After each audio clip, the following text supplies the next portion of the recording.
ஒரு வயசுல என்ன நடந்துச்சு நினைவு மன இருக்காது. அம்மா வயிற்றுக்குள்ள இருக்கும்போது என்ன நடந்திருக்கும்னா நிச்சயமா நினைவு இருக்காது. இந்த நொடி எல்லாரும் உங்க அம்மா வயிற்றுக்குள்ள போங்க, நான் உட்பட. வடிவேலு சொன்ன மாதிரி உள்ள இருட்டா இருக்கு, ஒரு ஏசி இல்ல, ஒரு ஃபேன் இல்ல, ஒரு லைட் இல்ல, ஒண்ணும் இல்ல, இருட்டா தான் இருக்கு. 10 மாசம் ஆயிருச்சு, வளர்ந்து முடிச்சிட்டீங்க. உங்களோட தலை மேல இருக்கு, கால் கீழே இருக்கு. தலை கொஞ்சம் கொஞ்சமா திரும்பி கீழே வரணும், கால் மேல போகணும். இந்த ஸ்விம்மிங் பூல்னு சொன்ன பனிக்கூடம் உடஞ்சு கீழே ஓடிக்கிட்டு இருக்கும். வாளி வாளியாக ரத்தத்தை பிடித்துக் கொண்டிருப்பார்கள் செவிலியர்கள், மருத்துவர்கள். அந்த கருப்பை சப்பாத்திக்கு மாவு பணைற மாதிரி சுருங்கி விரிய ஆரம்பிச்சிடும். ஒவ்வொரு முறை சுருங்கி விரியும் போதும் இவ்வளவுதான்ப்பா உங்க அம்மாக்கு வலிச்சிருக்கும். வார்த்தைகளால் சொல்ல முடியாத வலி. எல்லாரும் நண்பன்ற ஒரு திரைப்படம் பார்த்திருப்பீங்க. அதுல ஒரு குழந்தை பிறக்கிற காட்சி காட்டியிருப்பாங்க. அக்கா இங்க கத்தி கொண்டிருப்பா, தங்கச்சி டாக்டர் வேற இடத்துல இருப்பா, நடுவுல ஒரு சொல்லிக்கிட்டே இருப்பா கம்ப்யூட்டர் வழியா. என்ன சொல்லுவா?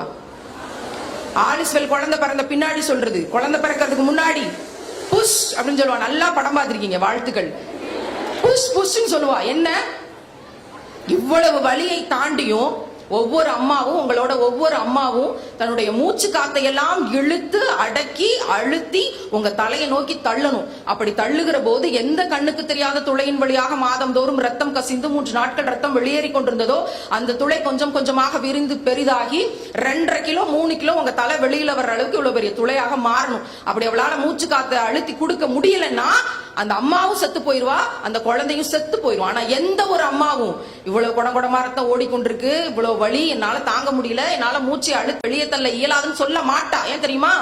10 மாதம் ஒவ்வொரு குழந்தை வயிற்றுக்குள்ள வச்சு இந்த குழந்தையோட கண்ணு எப்படி இருக்கும், மூக்கு எப்படி இருக்கும், காது எப்படி இருக்கும், வாய் எப்படி இருக்கும், எப்படி என்ன பார்த்து சிரிக்கும், எப்ப அம்மான்னு சொல்லுன்ட்டு அந்த குழந்தை கூடயே 10 மாசமா உள்ள தினமும் கற்பனையில பேசி பேசி சிரிச்சு விளையாட்டு கொண்டிருந்தால அந்த குழந்தைய உயிரோட வெளியே கொண்டு வரணுங்கிறதுக்காக தான் செத்தாலும் பரவாயில்லை, என் பெண் பிள்ளையை நான் உயிரோடு கொண்டு வருவேன், என் ஆண் பிள்ளையை உயிரோடு வெளியே கொண்டு வருவேன்னு 1000 யூனிட் வலி தாங்கி கிட்டத்தட்ட 100 தடவை செத்து பொழைச்சு உங்க ஒவ்வொரு உயிரையும் இந்த உலகத்துல கொண்டு வந்து உங்களோட அம்மா கொடுத்திருக்காங்க.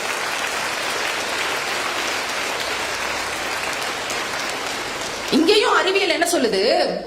ஆணோ பெண்ணோ ஒரு மனித இனத்தால 10 யூனிட் வலியை தான் தாங்க முடியும். 11 யூனிட் வலி வந்துருச்சுன்னா அந்த உயிர் செத்து போயிரும். ஆனா ஒவ்வொரு அம்மாவும் ஒரு குழந்தையை வெளியே கொண்டு வரும்போது 1000 யூனிட் வலி தாங்கி 100 தடவை செத்து பொழைச்சு கொண்டு வரானா இந்த உலகத்தின் ஆகச்சிறந்த ஆளுமை யார் அப்படின்னு எங்கேயாவது கேட்டாங்கன்னா காந்திஜி, நேதாஜி, அப்துல் கலாம் இவர்களெல்லாம் சொல்வதற்கு முன்னாடி இந்த உலகத்தின் ஆகச்சிறந்த ஆளுமை 1000 யூனிட் வலி தாங்கி 100 முறை செத்து பிழைத்து என்னை உயிரோடு கொண்டு வந்த என்னுடைய அம்மாதான் எனக்கு உலகத்தின் மிகச்சிறந்த ஆளுமைன்னு ஒவ்வொரு பிள்ளையும் சொல்லணும். இந்த கைதட்டு பத்தாது நினைக்கிறேன் உங்க அம்மாக்கு.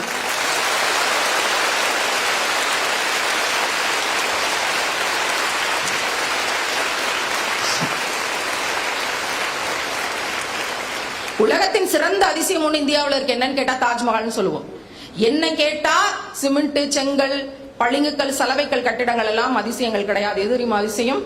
தொப்புள் கொடியை வெட்டுன அடுத்த 1 மணி நேரத்துல அது வரைக்கும் மார்பகங்கள்ங்கிற கருவி எதற்காக இருந்துச்சுன்னு அவளுக்கே தெரியாது. அந்த கருவி வேலை செய்ய ஆரம்பிக்கும், ரத்தத்தை எல்லாம் பாலாக மாற்ற வேலை செய்ய ஆரம்பிக்கும். இது அதிசயம் கிடையாது. எது தெரியுமா அதிசயம்? இந்த உலகத்துல 100 பெரிய வியாதிகள் என்னப்பா இருக்கு பட்டியல் போடு அப்படின்னு போட்டா 1 2 3 4 100 வியாதிகள், 100 பெரிய வியாதிகளுக்கு எதிரான நோய் தடுப்பு ஆற்றலுக்கான மருந்தையும் சேர்த்து அந்த முதல் 1 மணி நேர தாய்ப்பால்ல ஒவ்வொரு அம்மாவும் கொடுத்ததுனாலதான் பெரிய வியாதிகள் எதுவும் இல்லாம இங்க உட்கார்ந்து ஆரோக்கியமாக இந்த செய்திகளை கேட்டுக்கொண்டு கைதட்டி கொண்டு செய்திகளை உள்வாங்கி கொண்டு இருக்கோம்னா இந்த உலகத்தின் ஆகச்சிறந்த அதிசயம் முதல் 1 மணி நேர தாய்ப்பால்.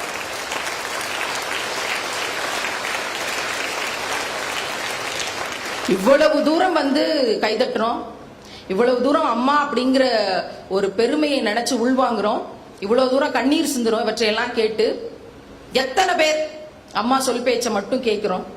எத்தனை பேர் அவளை கடினப்படுத்தாம இருக்கோம்? எத்தனை பேர் அவளை அழ வைக்காம இருக்கோம்?